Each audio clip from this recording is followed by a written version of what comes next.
वंदे मातरम साथियों। मैं आपका मित्र किसान पुत्र श्याम स्वदेशी सभी भाइयों के बीच में उपस्थित हूँ।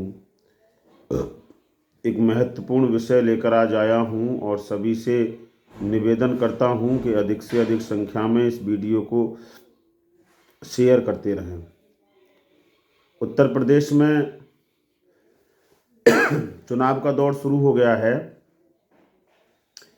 सरपंची के चुनाव, ग्राम प्रधान के चुनाव, जिला पंचायत के चुनाव अब शुरू होने वाले हैं और जैसे ही इन चुनावों की घोषणा हुई है आधिकारिक रूप से, तो जो ग्राम प्रधान के उम्मीदवार हैं, जिला पंचायत के उम्मीदवार हैं या अन्य किसी पदों के उम्मीदवार हैं, वो निरंतर जनता के बीच में आ गए हैं। गांव-गांव, घर-घर, गली-गली घूम रहे हैं और तरह तरह के प्रलोभन देकर आम जनता को गुमराह कर रहे हैं। और मेरे जैसा राष्ट्रवादी व्यक्ति जब इन दृश्यों को देखता है तो बड़ा दुखी होता है, क्योंकि किसी भी गांव में जब मैंने इन दृश्यों को देखा तो किसी भी ग्रामीण ने ऐसे लोगों का विरोध नहीं किया। वो आकर हम लोगों के बीच में कहते हैं कि हम जनप्रतिनिधि हैं, तो इस देश की जो जनता है वो इन जनप्रतिनिधियों से यह बात क्यों नहीं पूछती है कि जब 22 मार्च सन 2019 को भारत सरकार के द्वारा कोरोना नामक षड्यंत्र के तहत लॉकडाउन लगा दिया गया था और आम जनता त्राही त्राही मचा रही थी, तो ये जनप्रतिनिधि कहाँ थे? ऐसा कौन सा सरपंच था, ऐसा कौन सा नेता था, ऐसा कौन सा सांसद था, ऐसा कौन सा विधायक था जिसने एक दिन हमारे घर आके हमसे पूछा हो कि भाइयों आपको किसी तरह की कोई समस्या तो नहीं है? या किसी भी जनप्रतिनिधि ने आकर हमारा किसी भी तरह से अनाज का, सब्जी का, पैसे का, दूध का या अन्यत्र किसी आवश्यक वस्तु का हमारा सहयोग किया हो? ये जनप्रतिनिधि 10 महीने से कहाँ मर गए थे, यह प्रश्न आम जनता ने क्यों नहीं पूछा?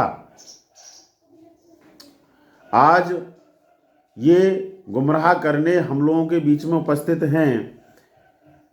अगर ये जनप्रतिनिधि हैं, जनप्रतिनिधि का अर्थ होता है जनता का प्रतिनिधि। यदि ये जनता के प्रतिनिधि हैं तो पिछले 40 दिन से किसान वहाँ सड़कों पर पड़ा है, तो ये एक भी दिन किसान आंदोलन में जाकर किसान का समर्थन क्यों नहीं किया इन्होंने?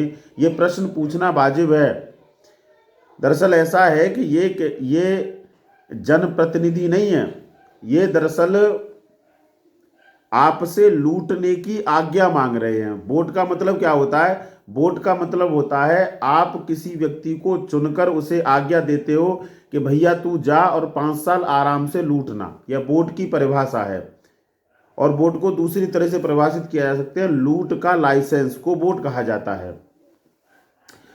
अब हम उसे चुनकर भेज रहे हैं लूटने के लिए। इनका उद्देश्य केवल जो किसी तरह से ये बेरोजगार रह गए हैं, इनके पास रोजगार के कोई साधन नहीं है, ये वे लोग हैं जो मांग कर नहीं खा सकते, ये वे लोग हैं जो कमा कर नहीं खा सकते, ये वे लोग हैं जो मेहनत करके नहीं खा सकते, ये वे लोग हैं जो हराम की खा सकते हैं। और हराम की खाने का सबसे अच्छा जो तरीका है वह यह है कि 5 साल ऐसे ऐसे ऐसे ऐसे जाकर पैर छू लीजिए, लोगों के हाथ जोड़ लीजिए। भेड़ों का देश है, लोग गुमराह हो ही जाएंगे और हमको वोट दे देंगे, और वोट देने के बाद हम बस एक बार ग्राम प्रधान, ग्राम सरपंच या जिला पंचायत सदस्य ऐसा कोई पद प्राप्त कर लें। उन 5 सालों में हम लोग इतना कमा लेंगे कि हमारी शायद 5 पीढ़ी नहीं खा पाएंगे। यह इनकी योजना है। ये जनप्रतिनिधि नहीं है। मैं इस वीडियो के माध्यम से सभी देशवासियों से निवेदन कर रहा हूं कि इन जनप्रतिनिधियों से, जो आपके गांव में सरपंच का चुनाव लड़ रहा है, जिला पंचायत का चुनाव लड़ रहा है, वह आपके यहाँ आता है, आपके पैर छूता है, आपसे नमस्कार करता है और आपसे वोट मांगता है, तो आप उससे प्रश्न करें कि 10 महीने पहले आप कहाँ मर गए थे? हमने 10 महीने कितनी मुसीबतों से गुजारे हैं, आप कहाँ थे? आपने कितने दिन हमारा हालचाल पूछा? आप उनसे प्रश्न करें। यदि आज आपने प्रश्न नहीं किया तो आने वाली पीढ़ी आपको बिल्कुल भी क्षमा नहीं करेगी। मेरे भाइयों, मैं निवेदन कर रहा हूं कि इन जनप्रतिनिधियों के सिर पर जूता बजाइए, ताकि ये इस हराम की खाने का जो विचार बनाकर इस समय मैदान में हैं, इनके दिमाग से भूत उतर जाए और थोड़ी बहुत सेवा करने का विचार इनके दिमाग में आए। इन बातों को लेकर मैं आपके बीच में उपस्थित था। मेरा निवेदन है सभी से कि मेरे चैनल को अधिक से अधिक सब्सक्राइब करें और सदस्य बने और वीडियो को लगातार शेयर करते रहें। वंदे मातरम।